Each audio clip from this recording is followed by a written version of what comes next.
Alors, je m'appelle Alexandre Mas, je suis chef de projet à la délégation territoire d'industrie. Alors, le programme territoire d'industrie et la délégation territoire d'industrie est un programme qui est porté par le ministère de la cohésion des territoires et de l'industrie et qui vise à accompagner les collectivités dans leur stratégie de réindustrialisation.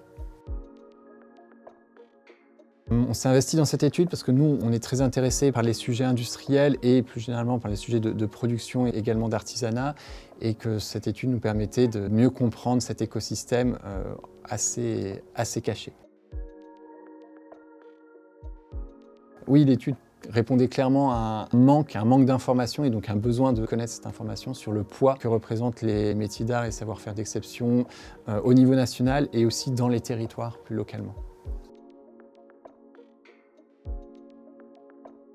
Nous, le chiffre qui nous a le plus marqué, c'est celui des 80% d'entreprises situées hors d'Île-de-France, avec leur siège social hors d'Île-de-France. Ça montre bien le poids que représentent les métiers d'art et savoir-faire d'exception dans les territoires et l'impact que ça a localement.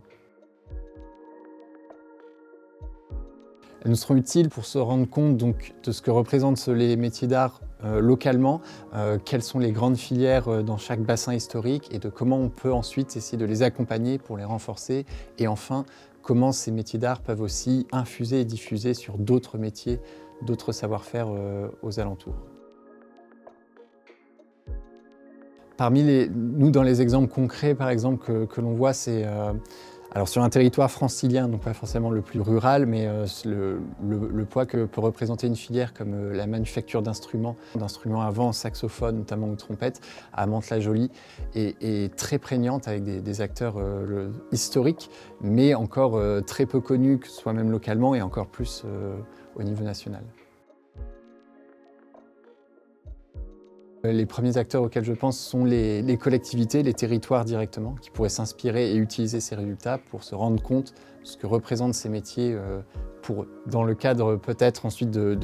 déjà de connaître leur écosystème et de voir comment l'accompagner plus efficacement sur les grands sujets qu'a mis en avant l'étude, que ce soit sur celui du recrutement ou de la transmission d'entreprise ou encore de l'export.